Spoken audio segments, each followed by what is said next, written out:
This is the CFF Sites preseason preview series, first show of the year. We're going to start it off with the quarterbacks. But, Mike, first of all, let me just introduce myself, Joe DeSalvo, the voice of the CFF Site, and, of course, the other voice of the CFF Site, Mike Bainbridge, even though he doesn't want to be known as the voice of the CFF Site. But, Mike, you've done a lot more so far in the preseason than I have. I'm just kind of getting the rust off the microphone for me, but this is our first show together, even though you've been talking a lot of preseason college fantasy football on some other shows. But man, we're finally out of the cage. Preseason fantasy guide is launched. Preseason player projections there. The Discord is all set up. Everything that everybody needs to get ready for their 2025 college fantasy football drafts. We're at it again. I think I released a post on X just a couple of days ago. This is the 12th season now of the preseason fantasy draft guide. The site's been around since 2011. You've been writing college fantasy football content for pretty close that same time, if not longer, right? Yeah, that was probably my fifth year in college at that point. So Yeah. yeah, it's been a long time. But man, look, we've got it all. It's the same membership levels that we had last year. We've got the Heisman level. We've got the All-American membership level. You can register for a free membership as well. The preseason fantasy draft guide, over 120 pages of just college fantasy football goodness, from 2025 outlooks per team, top income and talent. We noted any coaching changes. Please, preseason player rankings, all positions. We've got cheat sheets. We've got offensive line returners. We have, I mean, what am I missing, man? I feel like we cover it all. We've got the projections up there loaded on the site. And the great thing, these are things that you and I have been working on not only for the last couple of months, but we'll continue to work on them all throughout the summer, all throughout preseason camp as we get news in. We kind of call this knucklehead season, right? The summer, because there's not any practices going on. We're just kind of keeping our fingers crossed that the players stay out of trouble off the field. But when the preseason starts, man, the news is going to come hot and heavy. We'll start moving some guys around, shifting it around. So that's why it's always good to get in early with our preseason content. You see where we've kind of baked things in right now, but you can also see where things start to shift with player rankings all throughout preseason camp as we kind of get the feel on news coming in our way for some of those tight battles around the country at important positions. We're going to get into that, particularly at the quarterback position. That's the show that we're going to kind of start off with right now. We're going to talk about quarterbacks. But man, am I missing anything in regards to the preseason content right now?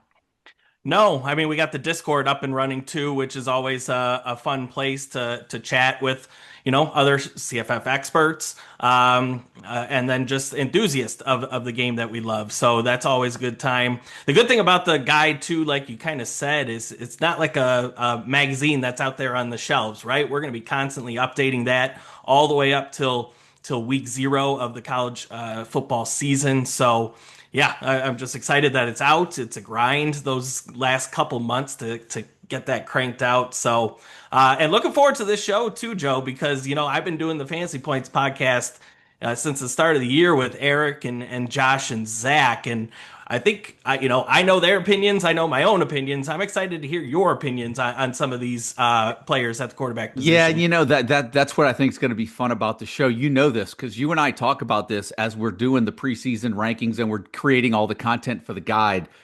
I purposefully disconnect from everything out there. So everything that I do, or everything that I do in regards to my rankings or all of the research we do, I don't do it with what other people are thinking. And so sometimes I'm probably, I remember I remember last year you were like, man, that guy you like, he's going in round 20 right now of drafts, right? And I was like, yeah, I don't know. I don't look at that stuff. And so there is some advantage to, someone like yourself doing some things early with the guys out there in the college fantasy football community, but it's always fun because my perspective is I like to kind of live in my hole, in my cave, until we start doing some of these. And matter of fact, we just kicked off our first best ball draft of the year with some of our friends in the industry. So that's ongoing, and those results will be in the draft guide too. So the one big thing that I will mention before we get into the quarterbacks, Mike, is probably the most popular question, or the most frequent question I get in the preseason is,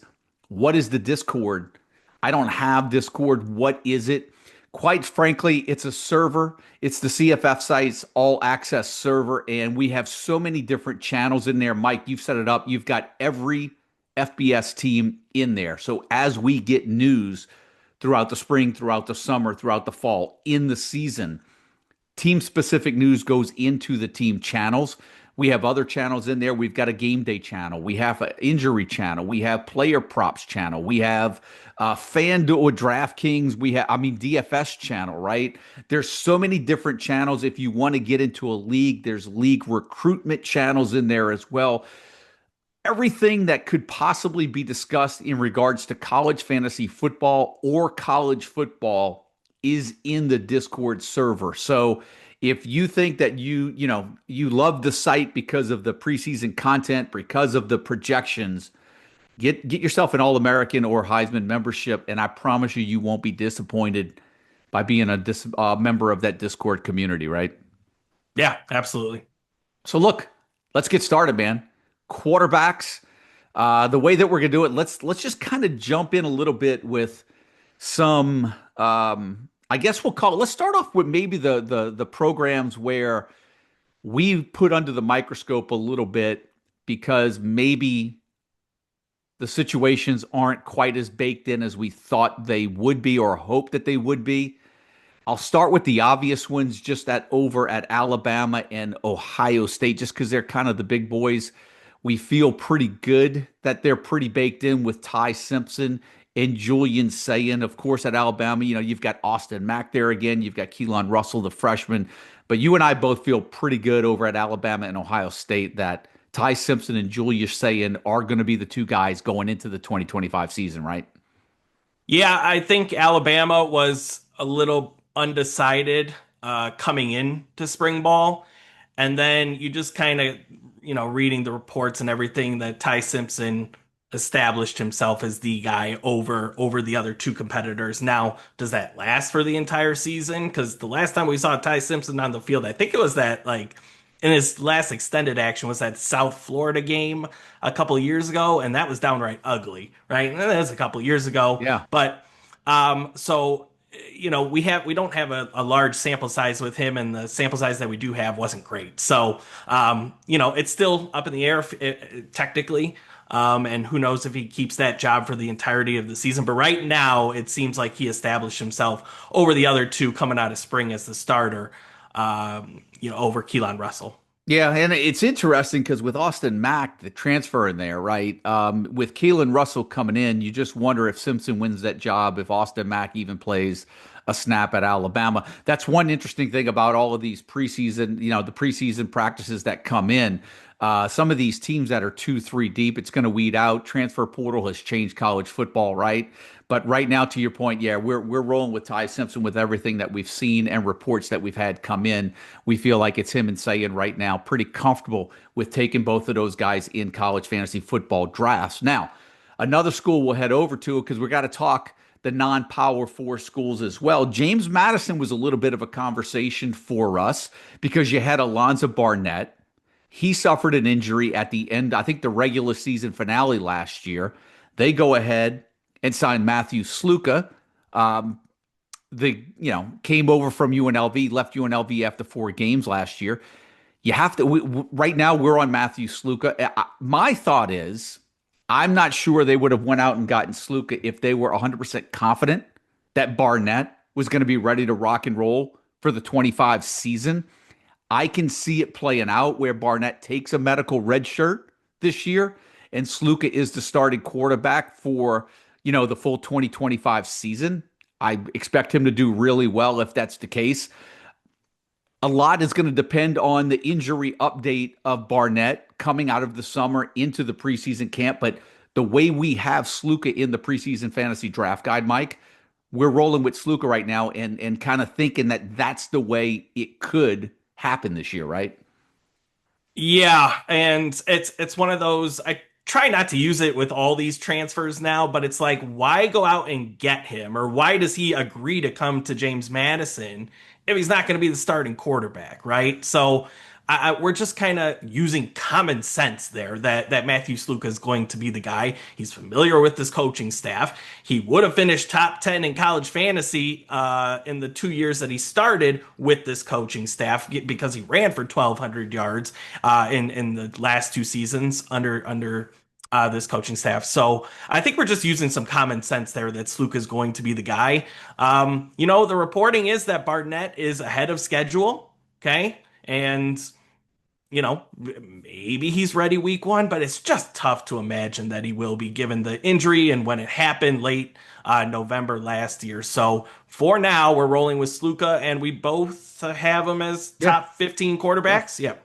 Yep. Yeah, and look to your point. This is the difference of a redraft league and a best ball league, right? Like best ball league, the deeper you go into the summer, maybe the more news that you get, higher the likelihood you may have to handcuff both of those guys. But right now, if you're drafting, I think you should feel pretty good with Sluka, knowing that Barnett's got to come back from injury. Now, let's kind of jump coasts a little bit and go over to Colorado, Mike, where Caden Salter last year really didn't live up to the fantasy billing that we thought, at least in the preseason. His 2024 season was a somewhat of a shadow of his 2023 season. Goes over to Colorado. They also have the incoming freshman Julian Lewis coming in.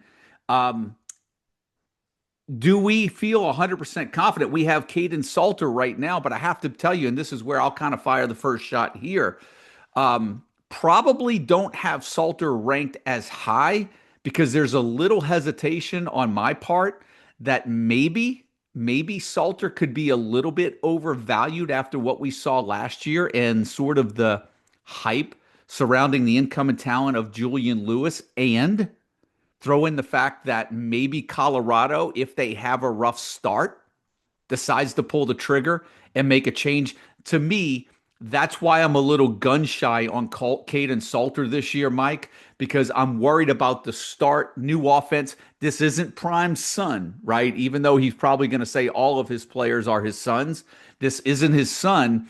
Slow start by Salter, maybe a bad start by Colorado or a slow start by Colorado. Maybe Julian Lewis gets the call, and that's the reason why I'm not all in on Caden Salter right now. Where are you at? Yeah, and he's not going terribly high either, right? He's going probably in the round 11 to 15 range, which, I'd be okay with taking Salter in that because I think there's two hesitations, right? It's one, does it get off to a bad start and he gets yanked for the 5-star freshman? I think the second one is we really don't know what this offense is like with a quarterback like Caden Salter, right? Because they just chucked it around 35, 40 times a game with Shadur Sanders. You're not I mean, I don't think you're going to want to do that with Caden Salter. He's working with better weapons this year than he did at Liberty, but man, it was ugly at Yeah. times last season with Liberty, and I just don't think you want to throw that much with Caden Salter. So I think there's reason for caution there in multiple ways with Caden Salter. Yeah. Now, look, going over to another program that threw it around a lot last year, two incoming transfers coming in. Syracuse, right? With Steve Angeli coming in from Notre Dame, Ricky Collins transferring in from LSU. Collins was the first to arrive. And when I saw that, I was like, give me some Ricky Collins in 2025. And then Angeli transfers into Syracuse. And I had to kind of rethink my approach.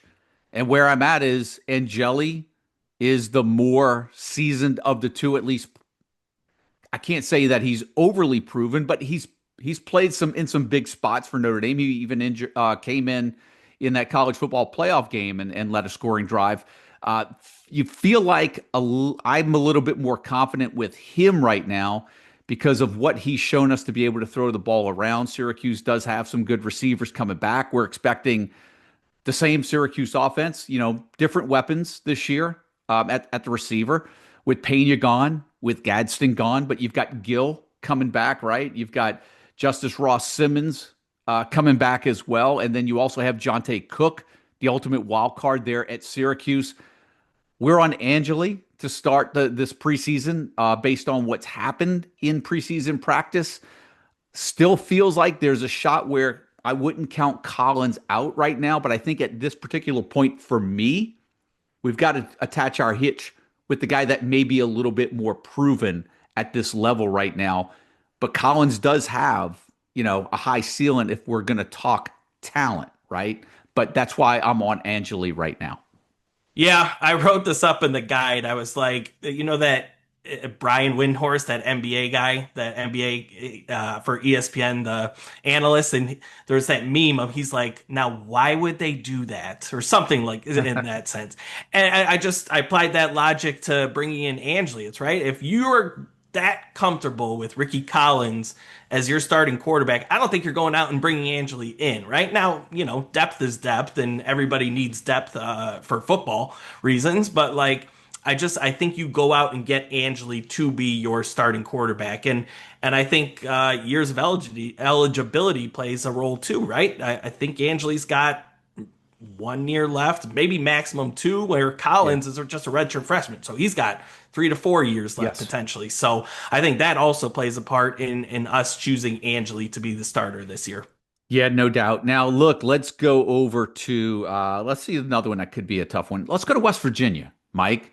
Rich Rod going to West Virginia, right? So we're going to see a different West Virginia offense. We know what he did at Jacksonville State last year. Can he do it at West Virginia? Still remains to be seen. But look, Rich Rod's kind of delivered offensively no matter where he's gone, right? So the question is, are the pieces in place for us to make that call right now? In spring, you had what, Nico Marischal and Jalen Henderson, who I believe is he an A&M transfer? Yeah, Um, he's A&M. He's been at Fresno State. yeah, right. So obviously he's in the mix right now. We're leaning on Nico right now.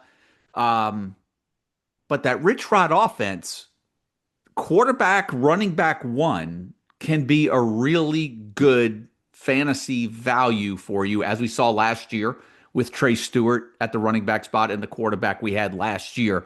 Right now, we're on Miko Marischal, and um, there's a chance that he's some good value if West Virginia can be really competitive and Rich Rod gets the offense going in year one at West Virginia, right? Yeah, there can be. I'm hesitant that they do get it off the ground immediately. They brought in a ton of transfers. There's a lot of turnover on the offensive line. Now, as we saw last year with Tyler Huff, and we've seen in years prior, going back to Michigan, right? Like the QB1 under Rich Rod can be absolutely dynamic, can be QB1 essentially in college fantasy football. Now, can Nico Marchiol or Jalen Henderson be that? I mean, I don't know. The issue for me is if you go back to like the first couple years at Jacksonville State, right? Remember Zion Webb? Yep.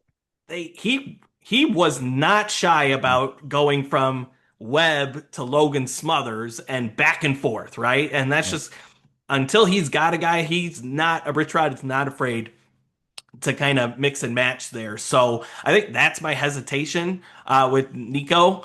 And so, if you want to invest in the Virginia quarterback situation, I might look to be handcuffing that the entire room. And you can get Jalen Henderson literally in round 30 too at Yeah, this for point. free. So You yeah. essentially get him for free. But to your point, once when Rich Rod has identified as QB1 and RB1, they typically eat in that offense. The Yeah, for Jacksonville State, Yeah, Huff and Trey Stewart, they right. counted for 85% of the team's touchdowns last year. Yeah. So yeah, it's high upside when he finds his guys. Yeah, and we'll get into the running back because we know they brought in Jalen Knight in there, but when we get into the running back show, but we're going to stick with the quarterbacks right now. And I want to go to two more programs right now that I think are going to be really important for college fantasy football, difference making positions. Um, we'll start at North Texas because that's a big one with Drew Mestemaker, right? Was there last year, played well in the bowl game spot that he got. And yet they bring in the Miami transfer, Reese Poffenbarger, who was, I believe, at the FCS level the year before and had a really big statistical season. Right now, we're leaning on Reese Poffenbarger.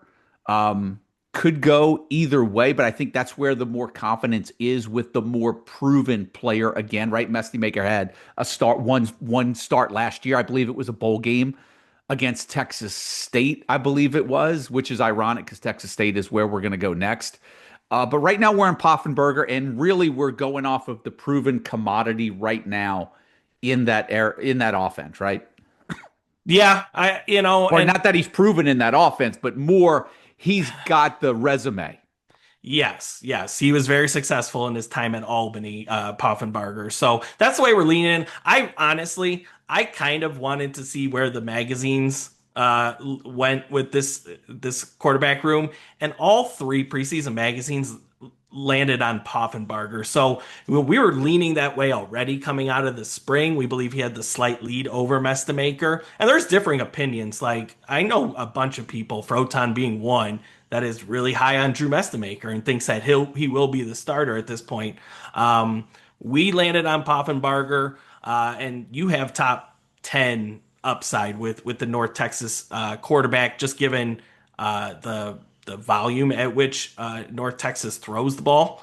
And just kind of with this coaching staff and Eric Morris, just what they've done over the last few years. So I think similar to West Virginia in that we have a perceived leader in the clubhouse with Poffenbarger, and then go ahead and just handcuff that Yeah. entire room with Mestamaker probably 10 rounds later. Yeah, well, look, it's a good call. We went into the season last year. I remember coming out of preseason with saying, "Hey, look, North Texas quarterback. If you can nail this one, this could be a difference maker, right?" And it was. North Texas quarterback it was Chandler Morris last year, but up until those last three games, you had a pretty good year out of him, right?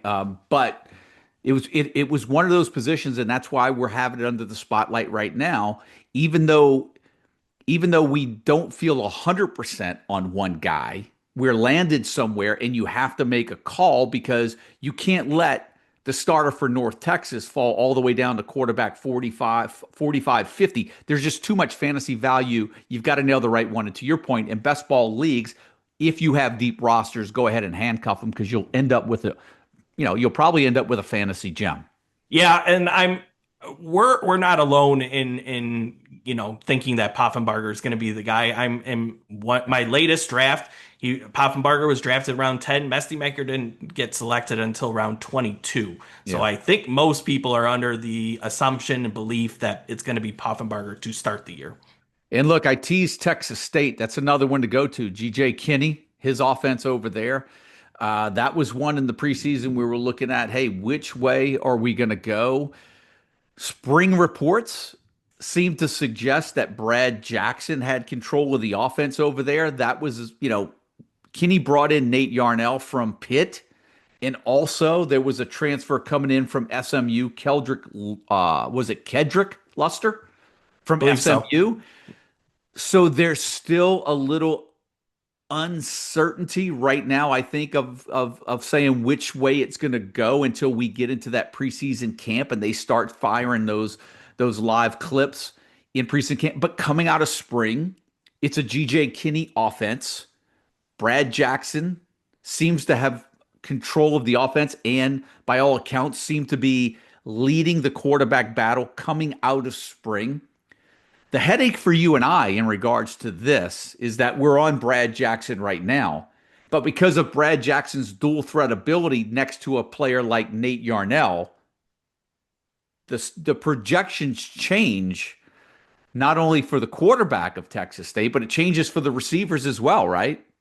Yeah, I downgraded, and this could be wrong, I could be incorrect, but I did downgrade Chris Dawn and the other receiver that his name is escaping me right now, but I did downgrade them when we moved to Brad Jackson Bo as the Sparks. projected Bo Sparks. That's Yep. it. Yes. So I did downgrade them with Brad Jackson being our projected starter at this point. So I think he's just, he showed more to be more of a dynamic runner last year, and we just don't have a lot of sample size with him as a thrower from that standpoint. So, but look, regardless, the TJ GJ Kinney, the head coach for Texas State. He's had dual threats in the past. Coached with Hawaii, Siobhan Cordero. Then he had that Lindsey Scott in that record-breaking year where Yeah. he threw for like 5,000 yards. So, and those quarterbacks got over like 120, 130 carries though in their respective years. So, there is precedent to have a running quarterback under center for GJ Kinney. So I'll be interested to see how that plays out. That is far from far from closed, far Well, from done, the right? thing that kind Yeah. of threw us is as sometimes for us as we're doing this, we're trying to read tea leaves. We're trying to get input from some interviews that we're seeing, some reporting that we find. And then I remember forwarding you something that I found where Kinney was quoted as saying that both Sparks and Don should be 1,000-yard receivers this year, right? So when you hear that, it's like, man, is that coach speak? Or is that a foreshadowing of what's to come because they're going to continue? But to your point with Brad Jackson, what we know is that he can be more of that dual threat. And if so, will Texas State throw the ball as often? And we know they've got Lincoln Pear coming back. They've got Greg Burrell, I think, that came in from UNLV. So they got a couple of backs there. So we'll see. We'll see if Sparks and Don can hit that 1,000 mark like Kenny said they could. But a lot of that could depend on who's the quarterback. And right now, coming out of spring, Brad Jackson's the lead. Yep. Now, let's talk about familiar faces in new places. And I kind of want to start at the top of the list because we've got two quarterbacks and maybe even three that are top 10 quarterbacks preseason. Same faces, new places. Let's just start with John Mateer, Oklahoma, Mike. I don't know where you've at I know where we landed in regards to the preseason fantasy draft guide. In regards to my opinion on Mateer, I love the fact that he's over with his offensive coordinator. What I don't love about this is that Oklahoma has a really tough schedule, right? What I also don't like is that they're also playing underneath for a defensive minded coach. And I always wonder about a guy that is this creative, you know, free flowing offensive coordinator, wants to throw the ball around. Is he going to be shackled a little bit by the head coach because he got a defensive head coach? I think from what we saw at Oklahoma last year, because that offense was, you know, led by Seth Luttrell, and you would thought we were going to see some offense there. We didn't get any offense out of Oklahoma. I think things are going to be a little bit different this year. I could look at it one of two ways. Is the offensive coordinator going to be handcuffed by the head coach, Venables, because he's a defensive minded head coach, or because Oklahoma's got a tough schedule, maybe that plays into the hand of they're going to have to kind of continue to throw it around pretty much all game, and they've got to let the offensive coordinator do his thing because last year it just wasn't the answer. We do like Mateer. His dual threat ability is undeniable, what he did at Washington State, but they did play a Mountain West Conference schedule last year. The competition is going to be a little bit tougher, but the talent that Oklahoma has, presumably is a little bit better offensively. You got Deion Burks at receiver. You've got Jaden Ott, at least a receiver out of the backfield. So they do have some playmakers at Oklahoma, and I do think Mateer is worthy of a top 10, particularly if he can do the dual threat stuff again. So I do think that that is a safe pick. Is it the high ceiling that we saw last year? Maybe not quite as high, but I still think top 10 good. Yeah, I don't know that I'd categorize him as safe. I think he's got extreme upside. Now, the floor is potentially very low because of the points that you laid out, right? Schedule is the most difficult schedule in the nation, according to ESPN. And then, secondly, you brought it up, is the defensive minded head coach. And we have a recent example of this at Texas State, right? Or I'm sorry, not Texas State. We just Texas talked about Tech. them at Texas Tech, right? You got Joey McGuire and Zach Kitley. And what happened that, we saw Taj Brooks run it, 300 dang times. So, we could see that with Brent Venables and Ben Arbuckle. There's also the flip side that Ben Arbuckle now has had four consecutive top 10 fantasy quarterbacks that he's been calling plays. two of which were the number one overall Mhm. player in college fantasy football, right? So there is some risk in having John Mateer ranked in the top five, which I do, or in the top 10. But there's also a lot of upside in that Yes. pick because he's with Arbuckle. So I kind of tend to lean towards upside when I'm drafting, especially in best balls. And a strategy that I do like to do, I really do like to pair him with Deion Burks. Again, there's risk with this, right? Deion Burks has been injured Yep. frequently, but what we've seen is the slot receiver and the quarterback under Ben Arbuckle like be literally the best in college fantasy football. So Well, that's why I say it depends on a lot of the format you play, right? In redrafts, because I'm with you. I'm drafting based on a ceiling, not based on how high someone's floor is, because you you're know trying to win. you're You're trying trying to to win, win. right? And because it's college fantasy football, particularly in full FBS formats, I've lost a first and a second round pick before and still won a league because it's all about the waiver wire, right? But you've got to swing for the fences with your draft picks because you want to have as much retention on your roster from the draft and not have attrition that where you're throwing guys to the waiver wire because you played it safe and this guy's just giving you average numbers. To the point, we don't like to say we're systems guy, but sometimes you can't deny the proven track record of an offense. And so when you look at Mateer, you're taking his talent coupled with Arbuckle's proven success on what he's been able to do with quarterbacks. Yep, absolutely. But you brought it up, and we probably could have tied it in. Zach Kitley goes over to FAU now, leaves Texas Tech, right? So one of the familiar faces in different places is going to be quarterback Caden Veltkamp, who went from Western Kentucky. He joins Kitley over at a FAU, and now we're in a situation where we feel Kitley may not be, well, he won't be shackled now by being over at Texas Tech. He'll be able to do what he wants and his creativity with that offense at FAU, much like he was given the creative freedom over at Western Kentucky a few years ago, right? So that's why we have Veltkamp. That's why we have a receiver like Easton Messer who came over from Western Kentucky with Veltkamp as well. That's why we're so high with Veltkamp in 2025 because he gets to play under Kitley, who is now away from Texas Tech and he's basically running his own program at FAU, right?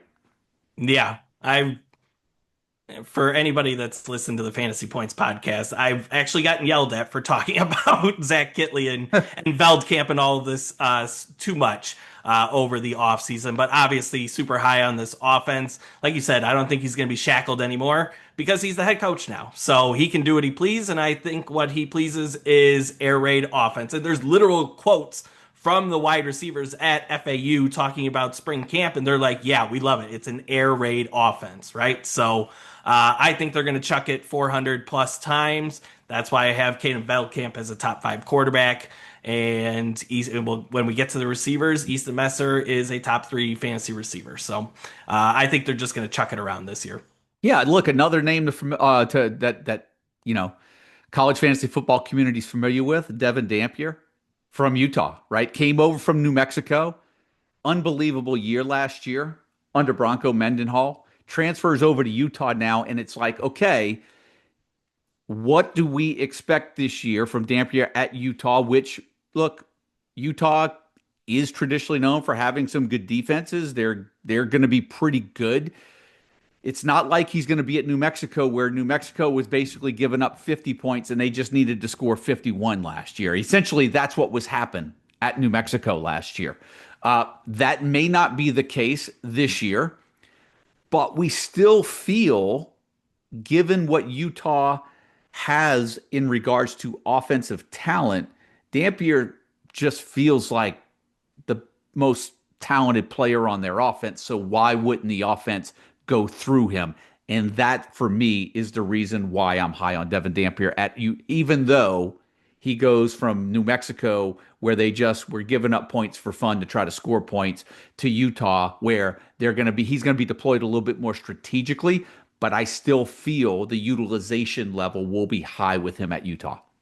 Yeah, I like the surrounding pieces in terms of the running backs that he's going to be working with. I think it's a top five offensive line that he's going to be working with that brings back all five starters. And then it's the offensive coordinator pairing, right? He has worked with Jason Beck at New Mexico last year. So there shouldn't be any lag time, for lack of better terms, for getting acclimated to this new offense. He knows the offense at this point. The issue is the receivers that he's working with and the tight ends are either very green, aka they don't have a lot of experience, or they're just downright bad.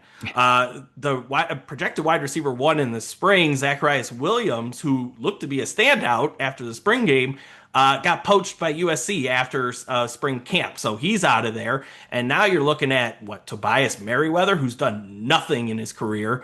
Otto Tia, Tia. Yep. Otto Tia, who there weren't rave reviews about the incoming transfers at receiver for Utah in the spring. So that is the biggest hesitation with Dampier is the receivers that he's going to be throwing to are just, like I said, inexperienced or just not very good.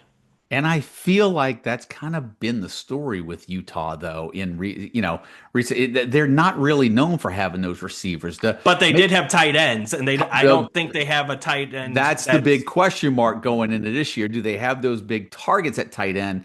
They don't have Keithy coming back anymore for a 16th season, right? So we'll see what happens. But to your point, that means they could probably need to rely on Dampier a little bit with his legs too, right? So we'll see. And yeah, Jason Beck, if you look back, New Mexico, obviously Dampier ran it a ton.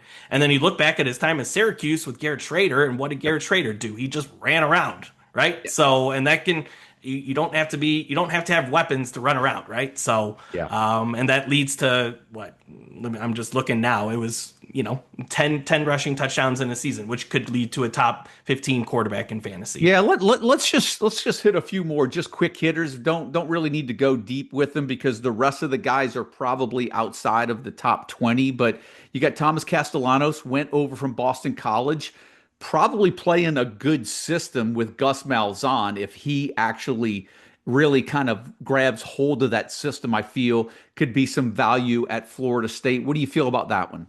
Yeah, there's familiarity there, right? I think Malzahn recruited him Yes, to UCF. that's correct.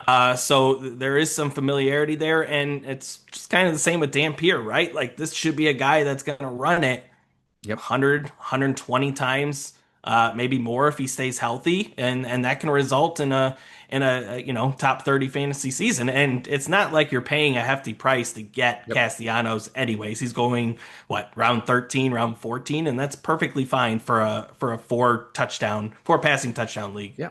You got Daquan Finn now back in the MAC after not, after Sawyer Robertson beating him out at Baylor and Jake Spavital's offense. You've got him now at Miami of Ohio. A little bit of a different look now from a Miami of Ohio offense with Finn there, but there's no denying what he's been able to do historically in the MAC. He's not going too early in drafts, I don't think, and we don't have him ranked really high, but the upside's there for his dual threat ability for playing in the MAC conference. What you feel about Daquan Finn this year? Yeah, I think he's a very safe quarterback, actually. I don't think there's a lot of the, bust factor or bust what risk there Right. with him because we've already seen him succeed in the MAC. Yeah, they're not used to having like a dual threat behind center, but they did a couple of years ago with Avion Smith. Yes. And he ran for 500 plus yards and six touchdowns. I don't even in 10 games too. So maybe Daquan Finn rushes 700 yards if he's Yeah, getting. and I don't think he was able to throw the ball. I think that's when they decided that they were just going to line up and just buckle up the chin straps and run the quarterback. Because I think maybe that was the year Gabbert got injured. I could be Yes. wrong, right? Yep.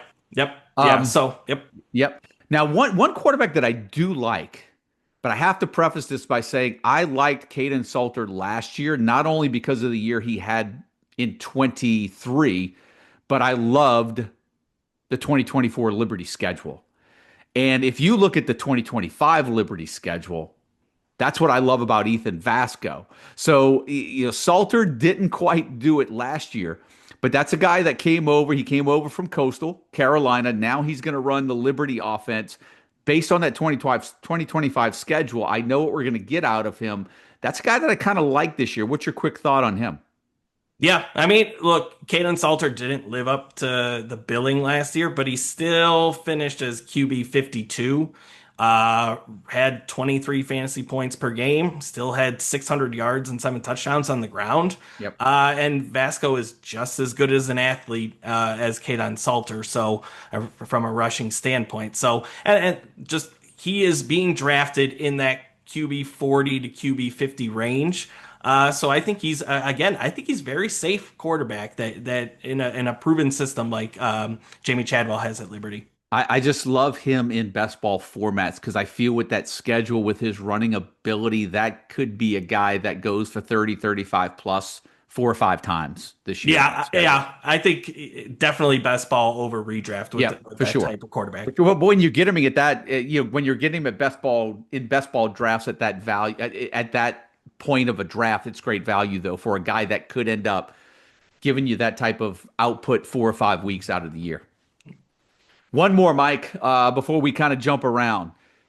Joey Aguilar, Nico Ava at UCLA, Joey Aguilar at Tennessee. They kind of play the swapperoo. Who has the better year fantasy wise? I think it's going to be Joey Aguilar. I think it's gonna be Nico. All right, I like this. Yeah, a little side wager on that one. Yeah, I, I don't know that it wasn't that positive coming out of the spring for Joey Aguilar. Now I know he's going to be at Tennessee now, but they're saying he looked rough at UCLA, and I question if like the step up is just going to be a little too much for him. Now maybe he's better suited under Josh Heupel in that Tennessee system, and I think that's what you're going to describe there. I don't know. I kind of like Nico this year, and he's not going very high. Like he's not being drafted as the top 10 quarterback that he was a year ago. But just kind of reading up on UCLA, it does sound like it's going to be kind of the same system that they ran at Indiana last year. Tino Sunseri, their new yeah, offensive coordinator, came from the Kurt Cignetti coaching tree. So that is a system that has just churned out quarterbacks that's were yeah. very average to bad, and then became top flight fantasy quarterbacks. So I kind of like Nico this year. And he's being drafted beyond round 22. So Here's my thoughts. So I am Aliava. No denying his talent level. We saw it at moments last year, but there were also spots where I was doubting whether or not he was should have been ranked as high as where he was coming out. He just looked very hesitant. Maybe the change of scenery will do good for his confidence. And yes, the offense is probably going to be a little bit more tailored for him. And then with reports of Aguilar maybe not looking as bright coming out of spring and going over into the SEC, I'm not sure that I would really felt confident that Joe Milton was going to make it at Tennessee. And I wasn't even 100% sure Hendon Hooker was going to make it at Tennessee. And both of those guys ended up being pretty good fantasy plays. So maybe just the ability of Aguilar to move a little bit better, I would argue, than Nico with his legs could make him a little bit better of a fantasy asset. And, you know, they're not going to probably be leaning on a running back one as much this year. And who knows? I mean, we thought the receivers were in place at Tennessee last year. He went out and got Brazel from Tulane. They had McCoy coming back. They had White there as well.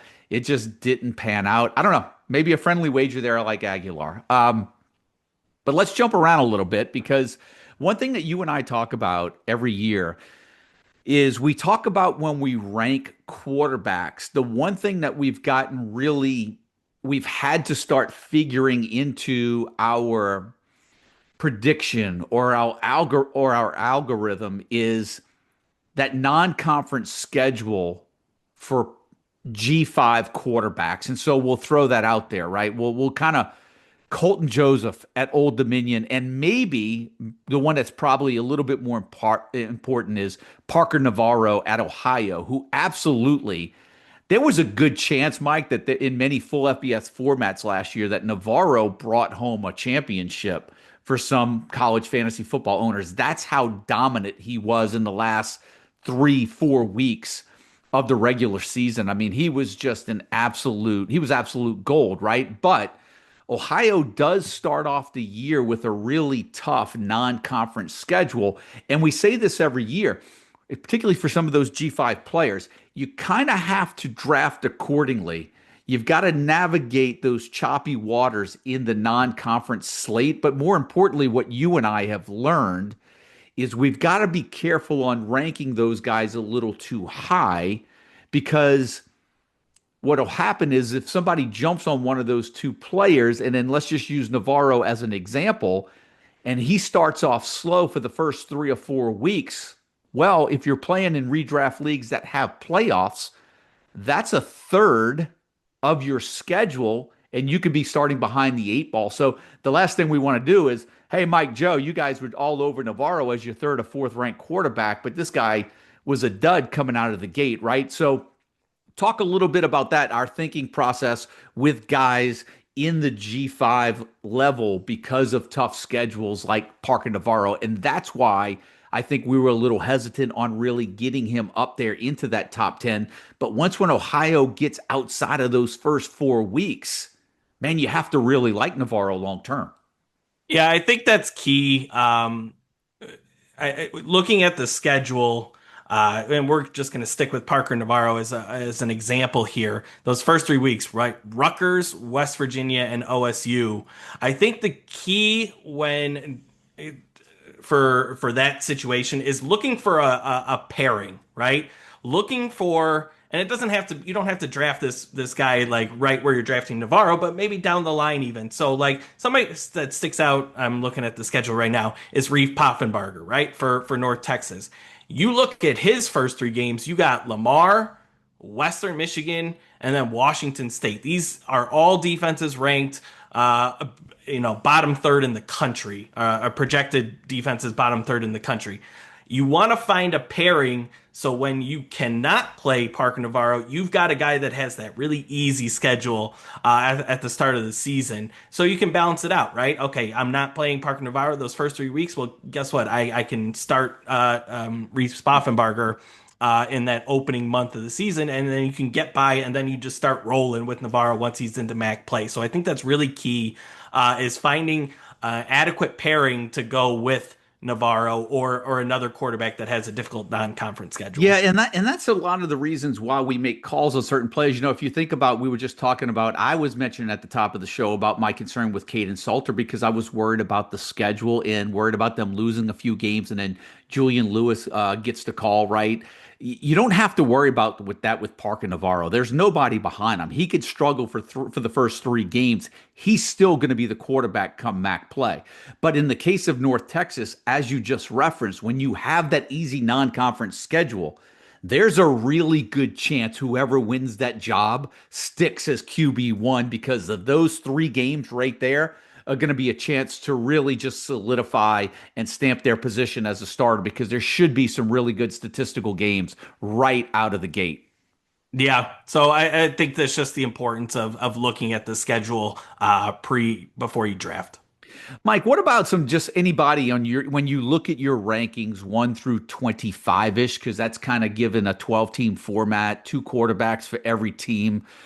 Anybody that you want to kind of highlight in your top 25, maybe 2, 3, 4 guys, maybe even top 30 that like you feel like, and we say this every year, sometimes you feel like maybe there's those 3, 4, 5 guys that really stand out. And then next thing you know, you go another 12 or 15 guys, and if you wait and don't get any of those, it's really not that big of a deal, because there might be just as good value in the 20 to 30 range. Any guys around that, the 20 to 30 range that kind of stand out to you that you feel like, hey, you've got some shares of, or I'd feel comfortable going with this guy here over player X that might be ranked 8, 10 spots ahead of him. Let's see. I don't. There's a really good group to me that goes in like the round 8 to 10 range. Because just because of the depth at the quarterback position, Yep. that these guys have just been falling.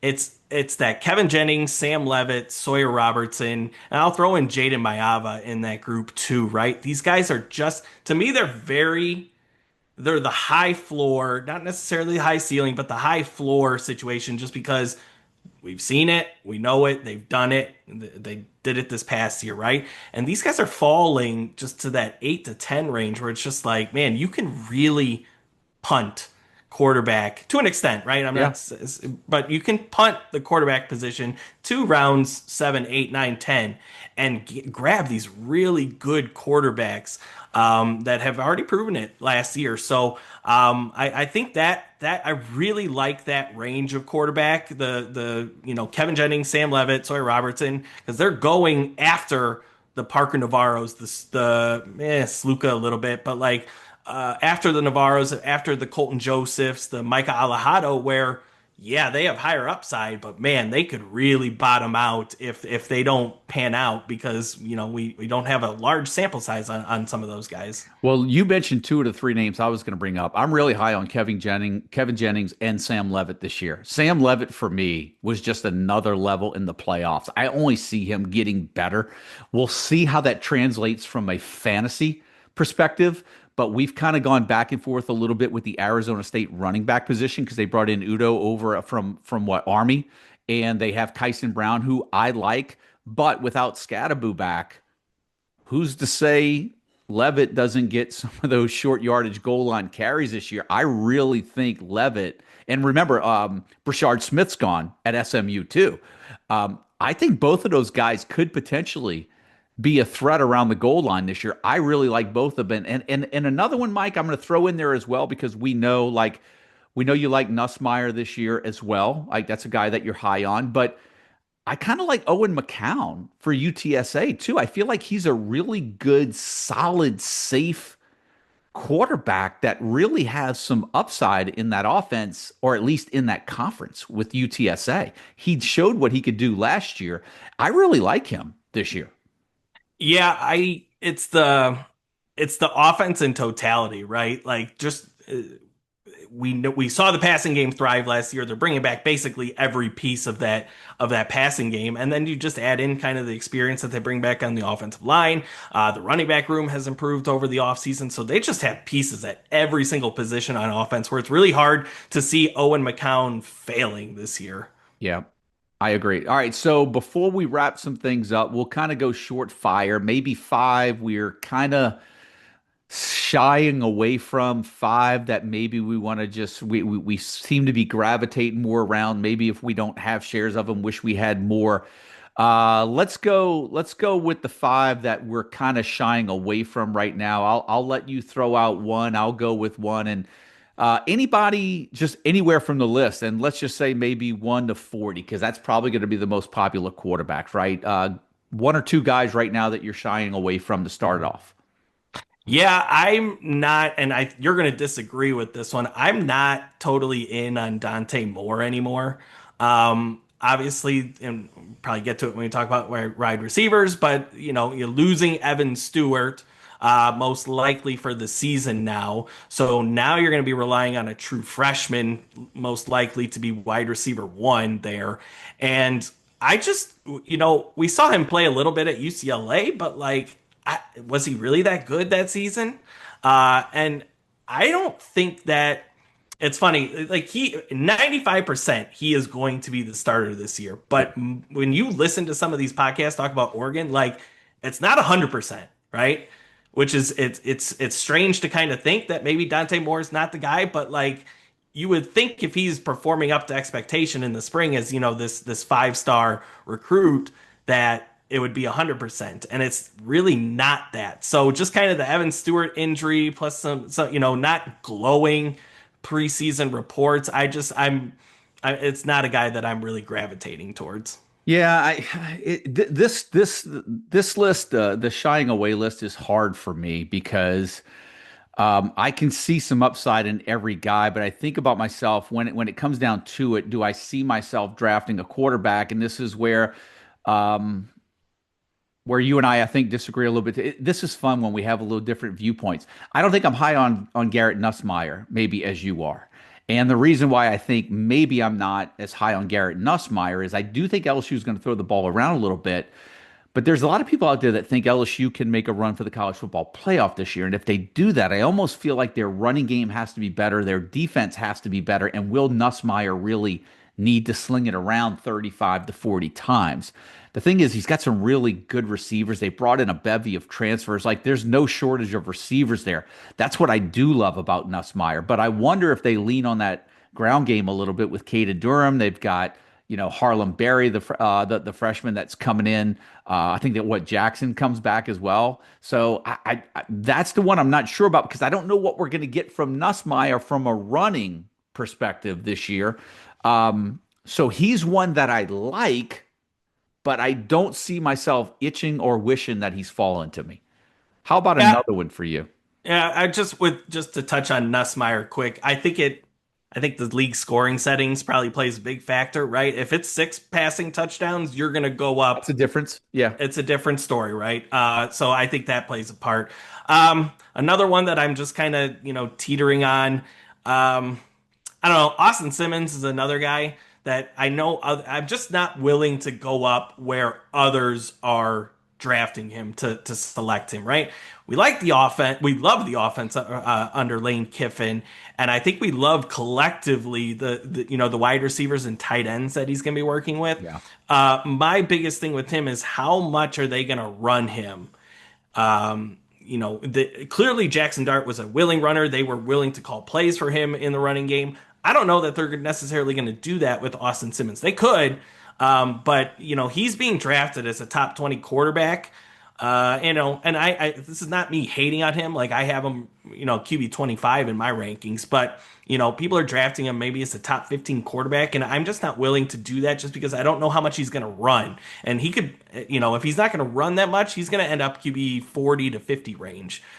So that's just one that I'm not willing to go up into round 5 and 6 and necessarily take him. Yeah, and I got him at 37, and I feel like if I got him at that value, I'd feel really good that maybe he could outperform that by finishing as like top as quarterback, maybe 25. But for me, I feel like right now, from what I've seen and what I know, that to me would be more of his ceiling. Yeah, that's interesting. One that I'm going to throw out there, and this might get a little pushback as well, but I've expressed my hesitation to you about Micah Alahado from Hawaii, and the why behind that is because we really only got a 1 game sample size from him last year, and it was a start against the FBS's worst defense in New Mexico last year. We talked about New Mexico's defense at the top of the show, right? It was like they wanted to give up, they gave up 36 and they would try to score 37, or they would give up 40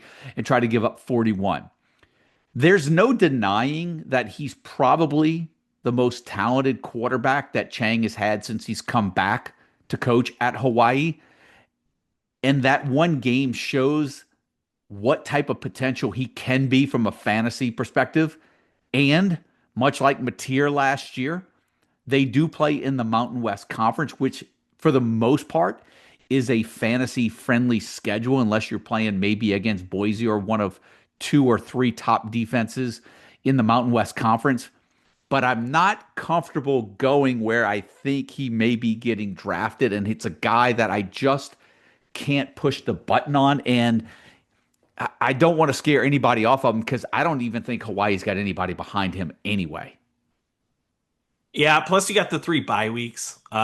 Just another kind of factor there. I don't he fall I mean, obviously I really like him because I have him as Yeah. QB6 this year. He kind of falls to me in the same, and coincidentally they're next to each other in the rankings, kind of falls in that John Mateer bucket of like this guy can legitimately win you a college fantasy league because of potentially the offense that he's going to be playing in. He's got great weapons at receiver, Schedule. right? Yeah. Yeah, he can run, obviously, which helps too. So he is legitimate QB1 upside, but again, there's just that inherent risk that you're taking on when you're selecting him. What about one more? Any more that you have on your list? While you think about one, I'll throw out one because this is one I mentioned to you.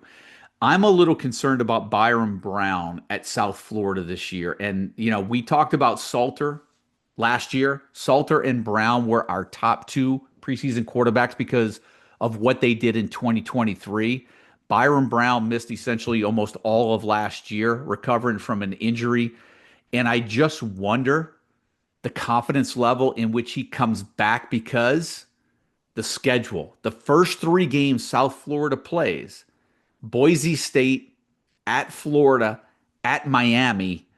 And for me, I'm worried about Byron Brown because one of the things that I was telling everyone last year is once when South Florida gets through that early part of the schedule, it should be clear sailing. That schedule is golden for Byron Brown the rest of the season. And you know what? He never played after I think the fourth game of the season. And that worries me. Boise State, Florida, Miami to start the year.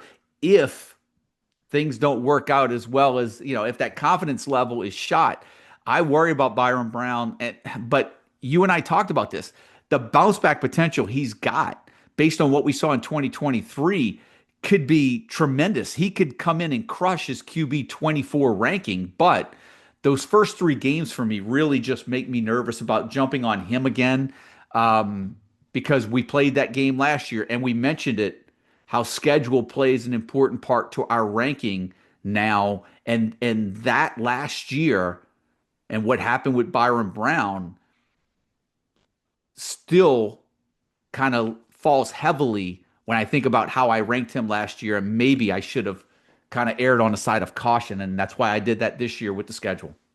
Yeah, I think, hindsight's 2020. We Right. should not have had him ranked that high. I think what I'm starting to gravitate a little bit towards Byron Brown.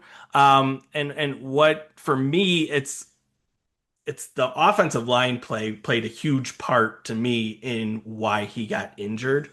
He's a free willing runner, obviously, but like the offensive line play was downright atrocious last year, and they really supplemented that by bringing in a handful of transfers. They get a bunch of returning starters back along the offensive line, and I do like the wide receiver room too this year, despite losing Sean Adkins. But so I think just the influx of talent along the offensive line should just help in general. With Byron Brown and that offense. So, and you alluded to it as well. Like he could easily outperform the, QB 24 ranking that you have. I actually have him at QB 26 and sounds like I have a little bit more optimism surrounding him than you Yeah. do. Well, again, it's all about getting through those first 3 weeks. South Carolina State after that and a bye week, but it all comes down to that. What about do you have one more? No, no, I'm good. All right. Let's go with maybe two or three names that we're gravitating towards. And maybe you mentioned one or two already, but we'll throw out a couple of different names. When you think about the list, 1 through 30. And actually, I'm surprised. I want to bring this up real quick because this is something you and I spoke about and we didn't bring it up yet. We might not get to it.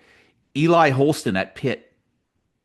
You were very cold on him when we were doing the rankings. Are you still there? Yeah, this is another player that I feel like I've talked about way too much on Okay. other podcasts. But I mean, the situation's simple, right? I think he has QB top five QB upside because of the offense that they played in, right, under Cade Bell. They're going to chuck it, 400 times or whatever. But it's the fact that they brought in a transfer from Oklahoma and Cole Gonzalez who played who nearly threw for 3,000 yards under the same offensive coordinator back when they were at Western Carolina. So, and maybe I'm just looking way too much into it with that, but I think there's, how many times have we seen just stuff and you kind of just brush past it? Oh, they brought in this random guy, but Right. he ends up becoming the starter. So And this they happens. and then you realize they strategically brought him in. It happens all the time, Yes. right? So it's a little hesitation as to why I've just been gravitating away from Eli Holstein. But Okay, so there's who undoubtedly the upside, right, of a top five guy. Yeah, for sure. So let's start talking about where we're revolving to or who we're kind of gravitating to other than some of the obvious choices. First name that jumps out for you anywhere like, quarterback 1 to 30 right now. Just outside my top 30, and I think I should have Okay. him higher at this point. And we'll talk about this team a lot in the receiver show. But Maverick MacGyver at Western Kentucky, same situation that we've seen at Western Kentucky over the years, where the head coach Tyson Helton, I believe his name is. They he loves to bring in a transfer quarterback and then pair him with the same offensive coordinator that he worked with at his previous school, and so he did that with MacGyver Yes. and Abilene Christian. their Yep. offensive coordinator from Abilene Christian. So there's already a chemistry there. He already knows the playbook. And I just think that they're going to chuck it 500 times this season. So, there's question marks with the wide receiver core. It's basically a brand new room. Well, maybe not brand new room, but they've got new pieces that we expect to play crucial roles in that offense. So it's just a guy that, I'm looking for the 500-yard rushers at quarterback position or the guy that's going to throw it, 45, 50 times a game. And I think that's what Maverick MacGyver is going to do this year. Yeah, yeah. I think you took one of my names. I have MacGyver at 23, and I know you and I talked about Western Kentucky a lot. I'm kind of, I like Western Kentucky. MacGyver's one for me. Um, I'll just go because you mentioned it. I am on Dante Moore. I'll say that. I can't say that I'm all world in all the chips in the middle of the table on him. I mean, we saw what he could do when he was over at UCLA. Well, he was with Chip Kelly there, wasn't he? Yeah, at Chip Kelly. Sits in the system at Oregon behind Dylan Gabriel. Comes in the unquestioned starter going into 2025. Oregon doesn't hit. I mean, look, let's be honest. Oregon doesn't hit the portal. They don't bring in anybody that makes me think that Moore's not the guy. I know sometimes we don't want to just overemphasize the system. You've got Will Stein there, who has a proven track record. He did lose Evan Stewart. That'll be a point of another conversation when we get into receivers. But you still have DeCorian Moore, the freshman that's coming in that supposedly looked really good, could be a playmaker and replace Tez Johnson, maybe not to that extent. But I think you or I are completely 100% on board that Kenyon Sadiq is going to be tight end one, is going to be deployed and implemented in that offense as a wide receiver. So I do think that there are some weapons there. They bring in Makai Hughes. They've got Noah Whittingham coming back. I just think that there's enough weapons there for Dante Moore. Is he going to blow the top off of the ceiling? No. But it's hard for me to look at a quarterback in Will Stein's offense, in an offense that's as talented and a team that's as talented at Oregon, and for me not to think that Moore doesn't have at least top 25 potential. So that's why I do like Dante Moore. Yeah, if he can make it work with Frank Harris, then you could probably make it work with a five That's a star, good right? point. You're right. Anybody else that maybe one or two more? Hunter Watson is a guy that I've talked about a lot this offseason, and I love the situation. Um, at Sam Houston State. Phil Longo is now the head coach there, former offensive coordinator at Wisconsin. Didn't necessarily work out there, but we've seen him produce really high end quarterback talents at his previous stops when he was at Ole Miss and North Carolina. And I think Watson, he's unproven, or maybe not unproven, but I think there's some question marks with him as a passer. But he is a dynamic runner, which again you love in college fantasy, and I think they're going to throw it a lot more. Under Phil Longo. I mean, the Yep. offense that he ran at Wisconsin was called the Dairy Raid, right? So it's a version of the air raid offense. So you pairing that with a dual threat quarterback like Hunter Watson, and I think a guy that's going in that 15 to around 20 range. I think he's got a good chance to really outperform that. Yeah, it's a good one. I mentioned these two guys, but I feel like I want to mention them again because these guys. I just love it even more and more. It's the Kevin Jennings at SMU and Sam Levitt at Arizona State. I know both of them lost their stud running backs last year. They returned. Levitt's got Tyson coming back this year at receiver, which is a huge plus for him. SMU loses Smith. You feel like it's going to be running back by committee. You feel like it's going to be receiver by committee. They've got two tight ends that are good coming back. And it just seemed like both of those quarterbacks got better and better and more confident as the season wore on. And, essentially seemed like they put their teams on their shoulders. And for me, I just feel like that was a turn the corner moment for them. I do want to keep in perspective. We're talking college fantasy football and not just college football. But I'm seeing with what Arizona State and SMU lost at the running back position. And I almost think that that presents an opportunity for a guy like Jennings and a guy like Levitt to be maybe a little bit more involved, particularly around the end zone, and kind of get some more of those stats this year for their college fantasy football owners. And those are two guys, as we mentioned, they're kind of in that range right now where I think most people may be having them around the, I don't know, 20-ish range. I've got Kevin Jennings at 16. I've got Levitt at 19. I've got both of those guys inside my top 20. I might be a little bit higher on most, I feel, but those are just two guys that I really, really like this year. Yeah, and I think we kind of spoke to the point. Like, even if you maybe think you're a little bit higher on them, like they're not gonna bust, right? Outside of injury, it's hard to see a world where their performance is worse than the year prior, right? So I think there's a real high floor, a safety value with both of those quarterbacks.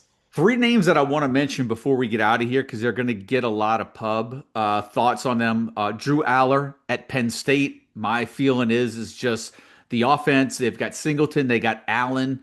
I like Aller.